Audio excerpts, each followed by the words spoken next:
Today, we are shining the spotlight on two fascinating organizations in Parnell that are changing the way that we think about health and well-being. Mana Health has been the forefront of evidence-informed breathwork, meditation, education, and psychedelic research in New Zealand for almost a decade, while Senza, Senza has created a beautiful botanical sparkling water designed to help people unwind and connect and create more mindful moments in their daily lives, which sounds like a lot more inviting and enticing alternative than a wine at the end of each day. Well, welcome to this health and wellness chat. Thank you, Carolyn. Yeah, it's a pleasure to be here. So, did you start with Mana Health, and is that the overarching umbrella of everything that you do? Uh, I guess it started um, with the relationship or partnership that my wife and I uh, developed, really, and everything has sprung out of that.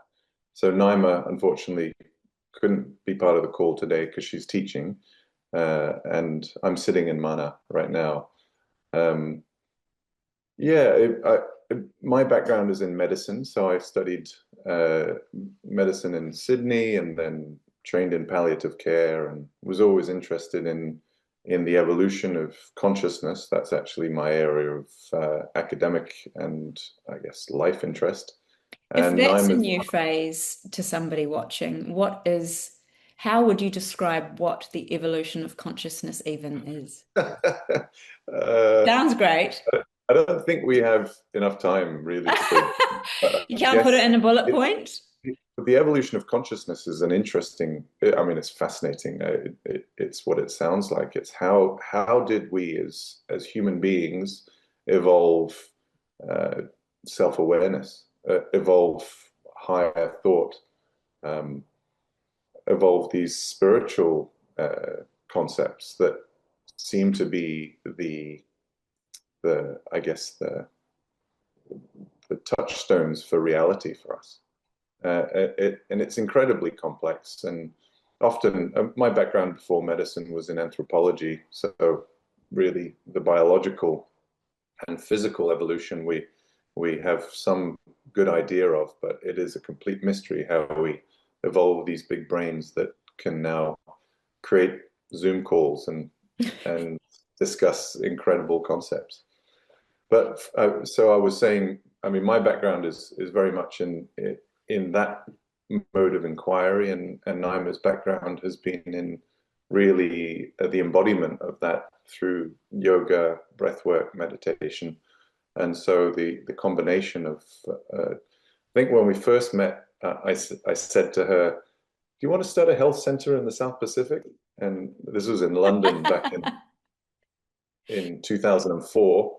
So this is just a manifestation of that, really. And then Senza really came out of uh, a deepening of our shared practice in breath work and meditation. And if we're speaking to that overarching conversation of health and wellness, what have you both come to discover in your journey with creating and building and designing Mana Health is the benefit of what you offer in that breath work and yoga space? Yeah, well, that's another evolution, I guess. My interest in psychedelics has been since studying anthropology and the evolution of our condition as humans. I found and in my studies and it's well documented really in the literature now that the use of these mind-altering substance or mind-stimulating substances have been fundamental to the development of consciousness and the development of humans as they are today. And even a lot of the religious and spiritual traditions have been catalyzed by the, the ubiquitous presence of these substances in plants and in nature. So my focus was very pharmaceutical and very medical. thinking, oh, like a lot of people in the field, you start to think this is a panacea and it has all the answers. And NIMA's balancing effect over the years has also been to demonstrate that without the substance, we can absolutely achieve the same outcome of catalyzing deeper states of inquiry. Ultimately, it's about contentment and about presence, cultivating the ability to sit in the moment without anything. And so Senza means without in Italian. Naima's heritage is part Italian. Um, and the I guess the principles of yoga, uh, movement, breath work, meditation, that's really cultivating that idea of being able to achieve these states of transcendent realization without a substance. And so mana has really landed in a place where we are both exploring the potential of how certain psychedelics can have incredible healing effects, and also discovering our own inner potential for accessing those states. It's good to be reminded that these substances don't, well, if you go back to the origin of the word psychedelic, which was invented in the 50s by a clinician who was in Canada using LSD to treat alcoholism, which Huh. at that stage, palliative condition, they couldn't cure it. And this man, Humphrey Osmond, who was a psychiatrist in Edmonton, Canada, got a 50% cure rate by dosing his patients with LSD, and Wow. and then came up with this word psychedelic, which in the Greek meaning means mind manifesting. So whatever, and that was his interpretation. That's one definition, and a word has evolved, but it's a much more complex and I guess broad phenomenon than we can capture in a single word, and certainly it even transcends substances. So, uh, you know, I think every time we sleep and dream, we are experiencing psychedelic states. Every time we have life-changing experiences of any kind, we are experiencing a psychedelic experience. And so, breath work, movement, meditation, those are psychedelics in our minds, in our view, anyway. Well, And they're a so way we've of developed, doing yeah, something to get into the next, or at least a different state than when you came through the door, I guess, right? Like yeah, any which yeah. way. You speak to a continuum of care. What do you mean by that? So if I was considering becoming a client of and walking through your doors and seeing what would happen next, what would that look like for me? Yeah. I guess Mana, we started Mana in 2017, and the original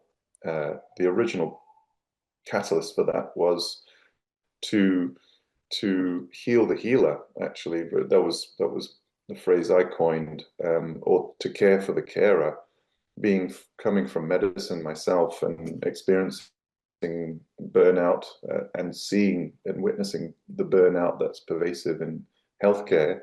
I really felt like there was a big blind spot. So at the beginning, the idea for me was to create a sanctuary for people to come and replenish and restore themselves. Oh, And even we're that all word carers, sanctuary, we're like my all, nervous system kind of relaxes just hearing that word. It's like, oh, yeah.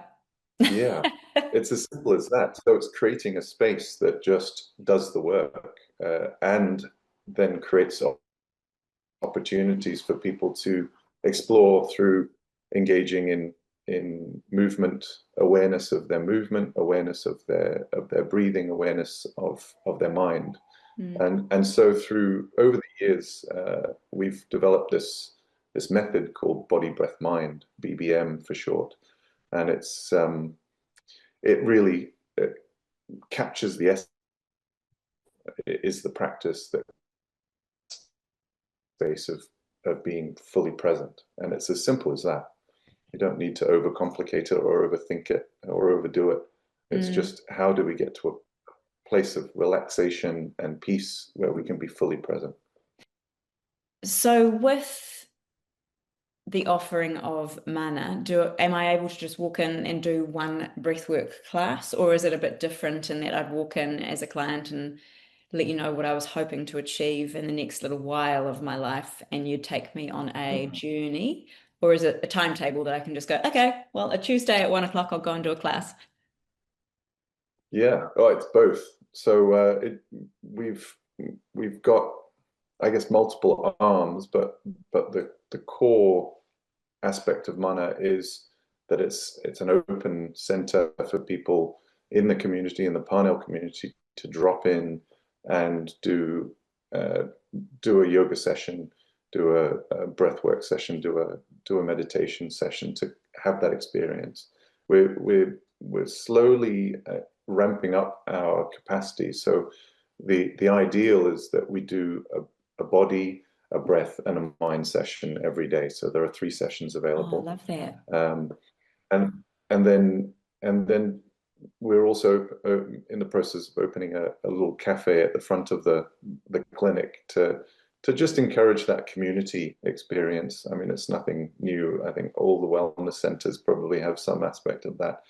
Um, the core work we've been doing in the past has been very personalized, very kind of bespoke one-on-one work, where someone comes in with a maybe some sense of seeking of something deeper, or maybe some actual diagnosis of PTSD or anxiety or depression or addiction Mhm. or trauma.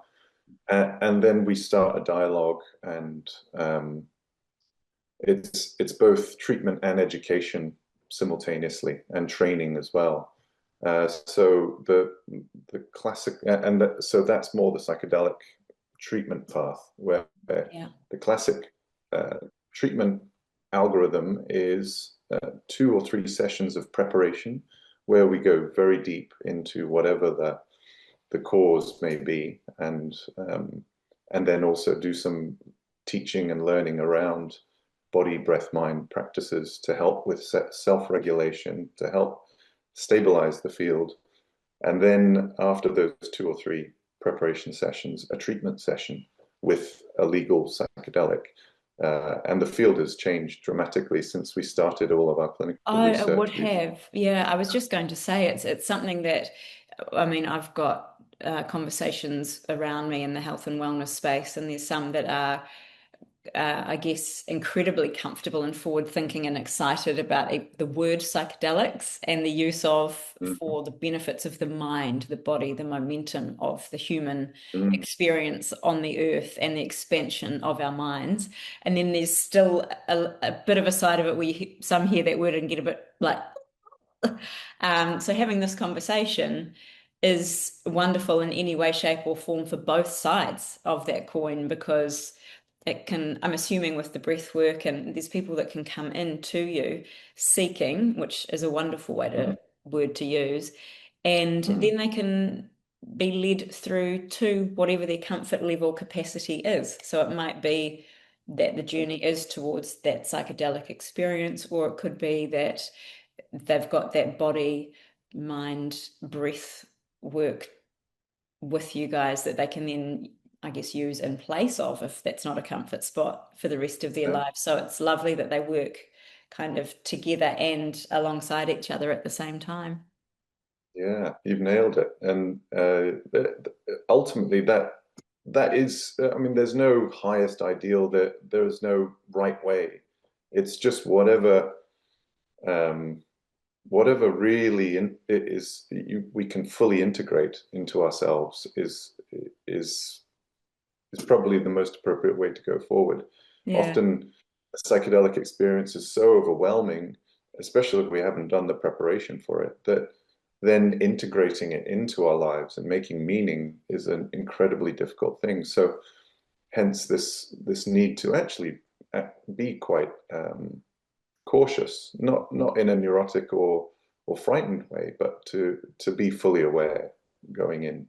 And so the process is that preparation, cultivating of our capacity, having the treatment or the experience, and using a legal psychedelic. So currently in New Zealand, ketamine is a legal psychedelic with indications ranging from treatment-resistant depression to other anxiety disorders, PTSD, the evidence base is accumulating around those. Addiction as well.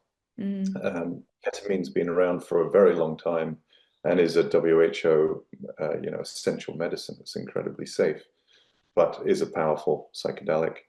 The legislation has just changed in recent times to allow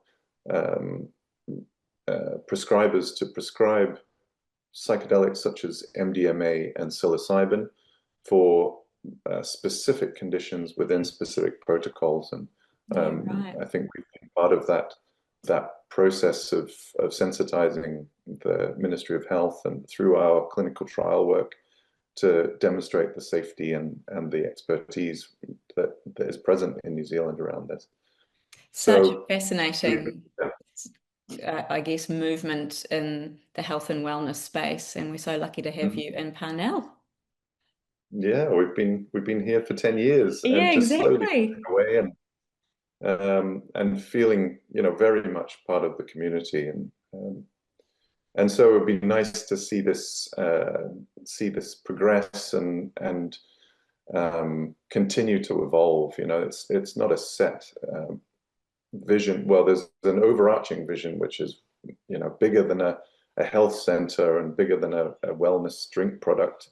And that's probably we had a brief touch on it on a phone call previously, and that's probably to do with creating a whole ecosystem around this and integrating some regenerative ecological practice into it as well. So allowing people to connect back to nature, I think, is a really salient and universal way for people to find meaning and integration in this space.